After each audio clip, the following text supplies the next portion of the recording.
ఇంతవరకు గంగవరానికి రోడ్డు అనేది లేకపోవటం అనేది ఈ గ్రామస్తులు మేమైతే జీర్ణించుకోలేకపోతున్నాం. ఎందుకంటే అసలు గంగవరం గ్రామం అనేది ఒక నియోజకవర్గంలో ఉందా, ఒక జిల్లాలో ఉందా, అసలు ఉందా లేదా అనేది రాజకీయ నాయకులు వస్తున్నారు పోతున్నారు తప్ప ఈ ఊరిని పట్టించుకున్న నాదుడే లేడు. ఏదో గంగవరం వచ్చినామా, ఓట్లు వేయించుకున్నామా, వెళ్ళిపోయినామా అంతే జరుగుతుంది. ఇంకా మించి అంతమించి ఏం జరగట్లే. కాకపోతే ఇకపైనైనా ఉన్న అధికారులు, గెలిచిన సీఎం ఎవరైతే ఉన్నారో, డిప్యూటీ సీఎం ఎవరైతే ఉన్నారో తప్పనిసరిగా చర్యలు తీసుకొని గంగవరం గ్రామానికి రోడ్డు వేయాలని తదుపరి గ్రామం నుంచి గ్రామస్తుల నుంచి నేను తప్పకుండా కోరుకుంటున్నాను. గంగవరానికి 2.3 కిలోమీటర్స్ ఈ గ్రామానికి రోడ్డు లేకపోవటం అనేది ఎంతో బాధాకరం. ఎందుకనంటే వచ్చేటప్పుడు పోయేటప్పుడు స్కూల్ పిల్లలు కూడా చాలా ఇబ్బందికరం. స్కూల్ బస్సులు కూడా ఒకసారి స్కిడ్ అవుతున్నాయి.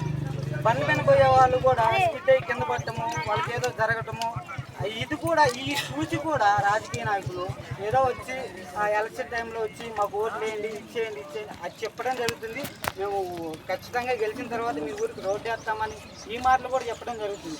కానీ గెలిచిన తర్వాత గంగారాన్ని పట్టించుకున్న నాదులు లేవు. అంత దీర్ణ స్థితికి వెళ్ళిపోయింది గంగవరం గ్రామాన్ని.